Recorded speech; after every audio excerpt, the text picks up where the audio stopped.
In Marvel Studios' Ant-Man and the Wasp: Quantumania, we get a close look at the MCU's next big bad, Kang the Conqueror. And to help us break down the design behind this multiversal miscreant, I'm here with the Director of Visual Development at Marvel Studios, Andy Park, and concept artist Konstantin Sakaris. Hi, guys. Hi. Hi. Let's dive in.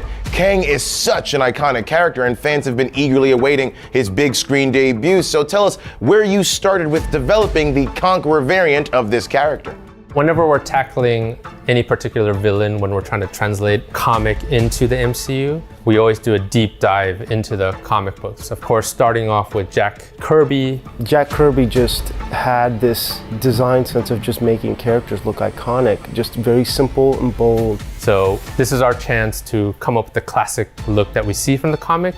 The purples, the greens, the helmet, the blue visage. One of the very first inspiration images that was given to me was of Kang just sitting on his throne. He's called Kang the Conqueror for a reason. There's a certain status that you see in him. That's where we started. The challenge in bringing these classic comic book costumes and looks into the MCU is we're always trying to bring a reality.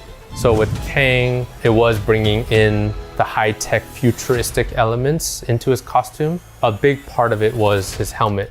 Now, this helmet is really unique from others we've seen. Was there a certain functionality you needed to hit with the design?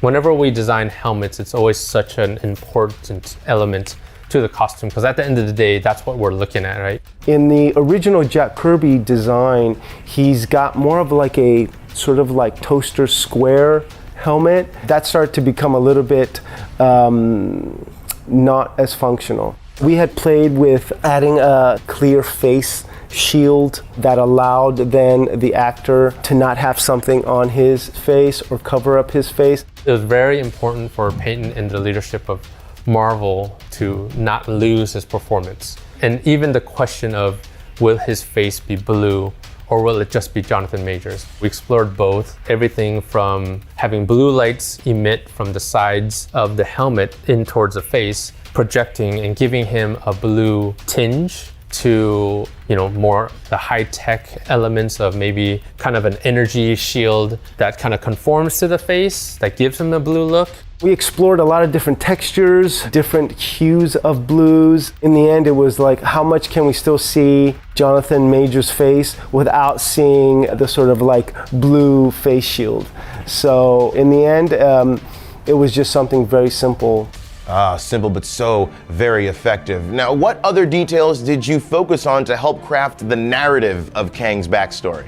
Yeah, the look that we're going for is more the Conqueror Kang. So he really has like this regal kind of quality to him with the cape, the robes that harken back to conquerors of the past in human history. But then we also wanted to infuse suggestions of this is a Kang from the future that has access and developed high weaponry, high sophisticated technology. Even the way we designed the cape is a little different than just a normal cape as it's segmented. So bringing the technology along with the kind of more grounded robe type of feel. He's got this motif on his face, these sort of like lines that is very iconic. And so in the fabrics, you see that a lot with some of these lines and textures that give strength to the character.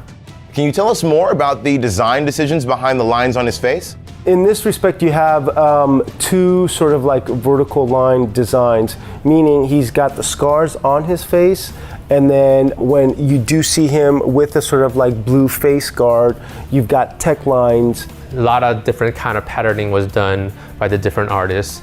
And then at the end of the day, once we got that approved, the makeup department, led by Alina Arroy, played with the ideas of doing different scars on Jonathan Majors' face. And it also alludes to why he has the lines in that blue energy kind of mask. But there's a story that maybe we'll find out, or maybe we won't. Ooh, we love a good cliffhanger. Now, your team has brought such an awesome look for Kang. What are you most proud of when looking back at the process? I'm very proud of how the design looks on paper and then also how it was translated. So I'm gonna have to also give kudos to the costume department and props for translating this character in the real world. I'm most proud of my team of artists and seeing that Kang's pretty darn, comic accurate. I feel like this is a Kang that I've been wanting to see, that fans have been wanting to see. We stayed as true as we could to the comic source. Hopefully we're not letting any fans down. I think it looks amazing. Every time I see it, it puts a smile on my face. We're all smiling too. Well, except for Kang. He's not a smile, he's a conqueror. Never mind. Well, listen, Andy, Constantine, thank you so much for chatting with us. Thanks, Langston. Thank you. And of course, everyone, go experience Marvel Studios' Ant-Man and the Wasp: Quantumania in theaters now.